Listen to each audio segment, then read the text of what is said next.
Uniform পরে ওরা সব কিছু করে, বুঝছেন? নারীবাজি, রান্ডিবাজি, মাগিবাজি, বেশ্যাবাজি। সে একজন পুলিশ হয়ে কেমনে নারীদের সাথে এসব করে, যেটা আমাদের ডিবি হারুন ভাইয়ের নুনুর ভিডিও। ওইটাকে অভিযোগ উঠেছে ডিবি হারুনের ফাঁদে পড়ে অন্ধকার জগতে জড়িয়ে পড়েছিলেন ঢাকাই সিনেমার আলোচিত চিত্রনায়িকা পরিমণি। বারবার ফিরে আসার চেষ্টা করলেও প্রতিবারই ব্ল্যাকমেইলের শিকার হতেন নায়িকা। গেল 5 আগস্ট শেখ হাসিনা সরকারের ক্ষমতাচ্যুতের পর ফেসবুকে এক পোস্টে পরি লিখেছিলেন, 3 বছর আগে এই 5 আগস্ট আমার স্বাধীনতা কেড়ে নিয়েছিল। পাপ যে বাপকেও ছাড়ে না, এটার জলজন্ত প্রমাণ কিন্তু আমরা এক এক করে পেয়ে যাচ্ছি।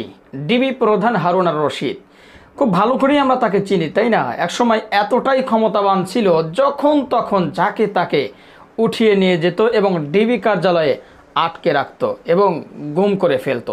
শুধু কি তাই, আপনাদের কি মনে আছে চিত্রনায়িকা পরিমণি?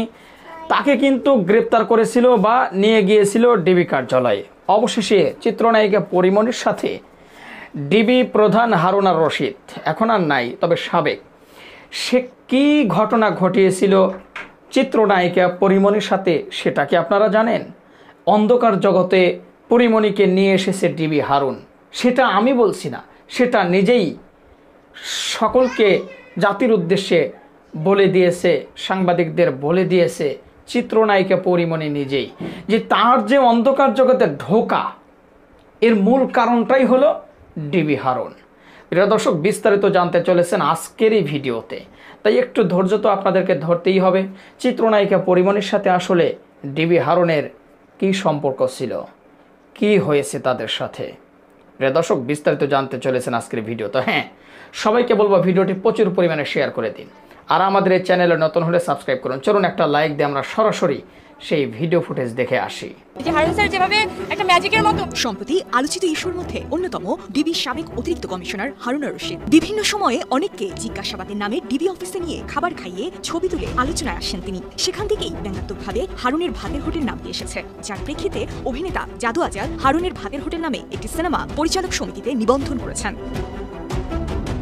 তবে এই সিনেমায় কারা অভিনয় করবেন তা এখনো চূড়ান্ত করেননি নির্মাতা। এদিকে অভিযোগ উঠেছে ডিবি হারুনের ফাঁদে পড়ে অন্ধকার জগতে জড়িয়ে পড়েছিলেন ঢাকাই সিনেমার আলোচিত চিত্রনায়িকা পরিমণি। বারবার ফিরে আসার চেষ্টা করলেও প্রতিবারই ব্ল্যাকমেইলের শিকার হতেন নায়িকা। গেল 5 আগস্ট শেখ হাসিনা সরকারের ক্ষমতাচ্যুতের পর ফেসবুকে এক পোস্টে পরি লিখেছিলেন, 3 বছর আগে এই 5 আগস্ট আমার স্বাধীনতা কেড়ে নিয়েছিল। পরির ওই পোস্টের পর থেকেই জল্পনা বাড়তে থাকে কে এবং কিভাবে পরিমণির স্বাধীনতায় হস্তক্ষেপ করত। পরিমণি এক বাবা মা হারা অসহায় মেয়ে, যাকে সঠিক পথ দেখানোর কেউ ছিল না। একমাত্র তার অপরূপ সৌন্দর্যই ছিল সম্পদ, কিন্তু একটা সময় এই সৌন্দর্যই হয়ে ওঠে অভিশাপ। ক্রমেই চলচ্চিত্র জগতের ঝলমলে আলোর পিছনে লুকিয়ে থাকা অন্ধকার জগতে জড়িয়ে পড়েন পরি। এক সময় পরিমণির জীবনে আবির্ভাব হয় ডিবি হারুনের, কিন্তু সেটা এক কালো অধ্যায়ের সূচনা হিসেবে। রীতিমতো হারুনের ফাঁদে পড়ে যান নায়িকা। একজন চতুর ও সুবিধাবাদী মানুষ হিসেবে হারুন পরির দুর্বলতাকে হাতিয়ার হিসেবে ব্যবহার করে নিয়ন্ত্রণে নিয়ে নেয়। একটা সময় পুরোপুরি পরিকে নিজের জিম্মায় নিয়ে নেয়।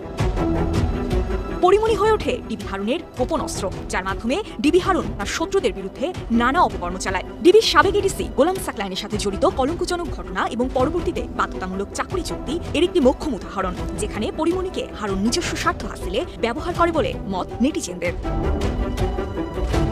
তবে পরিমণি বারবারই হারুনের বলয় থেকে মুক্তি পেতে চাইতেন, কিন্তু হারুনের কাছে তার অতীতের ভুলের প্রমাণ থাকায় নিয়মিত ব্ল্যাকমেইলের শিকার হতেন।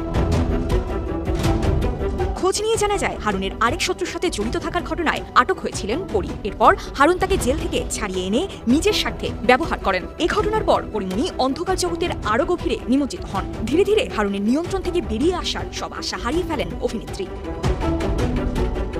আর 5টা সাধারণ মেয়ের মতো পরিমণিরও স্বপ্ন ছিল সাজানো গোছানো একটা সংসারের, কিন্তু বাস্তবতা ছিল নির্মম। অবশেষে শেখ হাসিনার ক্ষমতাযুদ্ধের মধ্য দিয়ে কাঙ্ক্ষিত মুক্তি পান পরিমণি। অতীতের ভুল থেকে শিক্ষা নিয়ে নতুন করে জীবন শুরু করার সুযোগ পান। তবে হারুনের অপকর্মের অনেক অধ্যায় এখনো অন্ধকারে। তাই প্রিয় দর্শক শ্রোতা, ভিডিও ফুটেজ আপনারা দেখলেন, সেখানে কিন্তু আপনারা চিত্রনায়িকা পরিমণি কিভাবে অন্ধকার জগতে ঢুকে পড়েছিল সেটা জেনেছেন।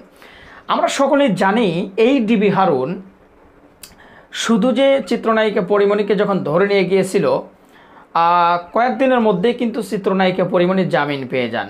এটা কি আপনাদের মনে আছে? এবং জামিন পেয়ে যখন জেল থেকে বের হয়ে আসছিল, তখন তার হাতে মেহেদি রাঙানো ছিল। আচ্ছা বলেন তো, আমরা জেনেছিলাম যে চিত্রনায়িকা পরিমণিকে নাকি রিমান্ডে নেওয়া হয়েছে। এখন রিমান্ডে থেকে যদি একটা মানুষ বের হয় তার কীরকম পরিস্থিতি হয়, যেটা আমরা প্রমাণ পেয়েছি আলেম ওলামারা যখন রিমান্ড থেকে বের হয়েছে তাদের দেখে। আল্লামা মামুনুল হক সাহেব যখন রিমান্ডে গেল, তাকে যখন রিমান্ড থেকে বের করা হলো, তার ভালো পা খোড়া করে দেওয়া হলো, ল্যাংড়া করে দেওয়া হলো। এবং কি ভিপি নুরুল হক নূর যখন রিমান্ডে গেল, তাকে যখন রিমান্ড থেকে বের করা হলো, তিনি অসুস্থ হয়ে পড়লেন এবং মৃত্যু শয্যায় চলে গেলেন। এরকম অনেক আলেম ওলামাও যখন, যেমন আপনার জুনায়েদ বাবুনগরী, তিনি যখন রিমান্ড থেকে বের হলেন তখন তিনি হাঁটতেই পারেন না, মুরব্বী মানুষ, তার উপরে তাদেরকে এতটাই নির্যাতন করেছিল। যখন আবার রিমান্ড থেকে বের হলো রফিকুল ইসলাম মাদানী, শিশু বক্তা, তিনি যখন বের হলো রিমান্ড থেকে, তখন আমরা তাকে দেখতে পাইলাম তিনি হাঁটতে পারতেছে না। তো রিমান্ড থেকে বের হলে কীরকম পরিস্থিতি হয় এটা তো আমাদের বাঙালি জাতির বর্তমানে জানার বাকি নাই। কিন্তু চিত্রনায়িকা পরিমণি যখন রিমান্ড থেকে বের হয়েছিল বা জেল থেকে মুক্তি পেল, তিনি কিন্তু হাতে মেহেদি লাগিয়ে বের হয়েছিল। তো আসলে হাতে মেহেদি বা মন খুশি বা হাসি খুশি কোথায় থাকে মানুষ বলেন তো, বোঝেন নাই? তো কি ঘটনা ঘটিয়েছে ডিবি হারুন, যে বাপকেও ছাড়ে না, এই অন্তত ডিবি হারুনের এই ক্লিয়ার তো মানে বাস্তবে প্রমাণ হয়ে গেল। প্রিয় দর্শক শ্রোতা, আল্লাহ পাক ছাড় দেয় কিন্তু ছেড়ে দেয় না। তারা মনে করেছিল যে আল্লাহ আমাদেরকে ছাড় দিয়েছে, হয়তো আমাদের ধরবে না, কিন্তু আল্লাহ যে ধরবে এটা হয় তারা বিশ্বাস করতো না। তাদের এই আস্থা, এই বিশ্বাস তাদের মন থেকে একদম উঠে গিয়েছিল, যার কারণে কিন্তু আজকে তাদের এই পরিণতি। প্রিয় দর্শক, যাদের দাপটে একটা কথা বলার সাহস ছিল না কারো, যাদের দাপটে সত্য কথা সত্যভাবে প্রচার করা যেত না, যাদের দাপটে কোরআনের কথাগুলো, কোরআনের আয়াতগুলো, সত্য আয়াতগুলো প্রচার করা যেত না মাহফিল, ময়দান, মসজিদে, এবং কি কোথাও কোনো জায়গায় সত্য কথাগুলো কোনোভাবেই মুখ থেকে বের করা যেত না। যারা ধৈর্যর ভাত ভেঙে মুখ থেকে তাদের সত্য কথাগুলো বের করতো, সাথে সাথে গুম হয়ে যেত এবং গুম হওয়ার পরেই নানা নির্যাতনের শিকার হয়েছে। রফিকুল ইসলাম মাদানী শিশু বক্তা খ্যাত, তো তার মুখ থেকে কিন্তু আমরা ইতিমধ্যে জানতে পেরেছি এই ডিবি হারুন, এই ভাতের হোটেলের চেয়ারম্যান বলতে পারেন বা ভাতের হোটেলের মালিক, এই ডিবি হারুন রফিকুল ইসলাম মাদানীর সাথে কি অন্যায় কাজটাই না করেছে। রফিকুল ইসলাম মাদানীকে চোখ বেঁধে বেশ্যা বলতে পারেন, রেন্ডি মেয়ে সওয়াল আছে না, মানে বেশ্যা যারা যারা পতিতালয়ে থাকে, তাদেরকে ভাড়া করে এনে রফিকুল ইসলাম মাদানীকে জড়িয়ে ধরে তাকে ছবি উঠাইছে, যেন রফিকুল ইসলামের কলঙ্কের মধ্যে দাগ দেওয়া যায়। এছাড়া কিন্তু রফিকুল ইসলাম মাদানী একটা লাইভে এসে তার জীবনের সকল বৃত্তান্ত খুলে বলেছে যে কতগুলো অপকর্ম করেছে রফিকুল ইসলাম মাদানীর সাথে।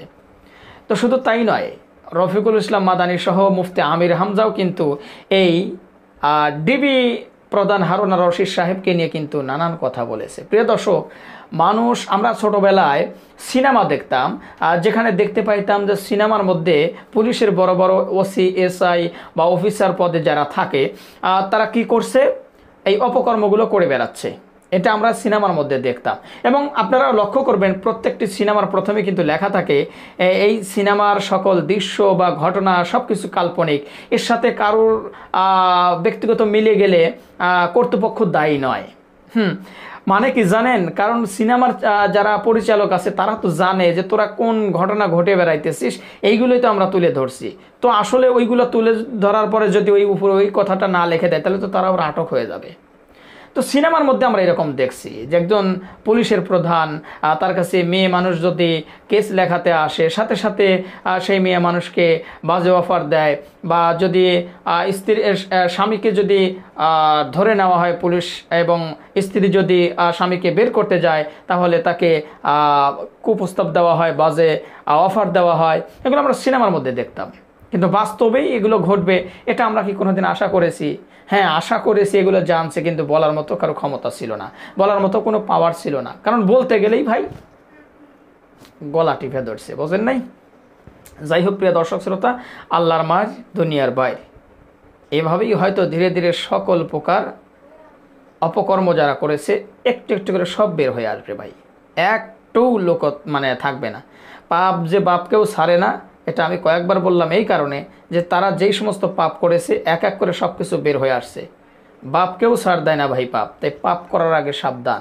তো বর্তমানে যারাই পুলিশ অফিসার রয়েছেন, যাদের হাতে ক্ষমতা রয়েছে, যে কোনো বাহিনী, আপনি পুলিশ হন, আনসার হন, র্যাব হন, বিডিআর হন, বিজিবি হন, যে যাই হন না কেন, সেনাবাহিনীর প্রধান যে যাই হন না কেন, সবার প্রতি আকুল আবেদন যে আপনি যেই ক্ষমতাটা পেয়েছেন এই ক্ষমতার অপব্যবহার করবেন না।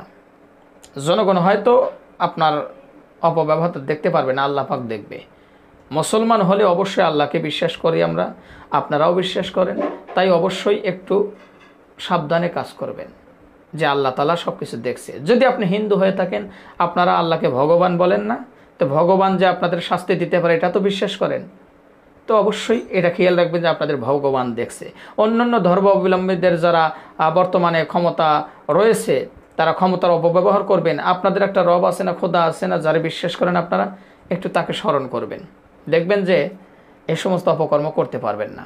আল্লাহ পাক আমাদের সবাইকে বোঝার তৌফিক দান করুন, আমিন। তো ভালো থাকবেন সবাই। ভিডিওটি ছিল এ পর্যন্ত, অনেক কথাই বলে ফেলেছি। আশা করি ভিডিওটি শেয়ার করে দিবেন, আর আমাদের এই চ্যানেলে যদি আপনারা নতুন হয়ে থাকেন আশা করি সাবস্ক্রাইব করে দেবেন। যারা করেছেন তাদের ধন্যবাদ জানিয়ে ভিডিওটি এখানে শেষ করছি। সে পর্যন্ত সকলে ভালো থাকবেন, সুস্থ থাকবেন। আল্লাহ হাফেজ।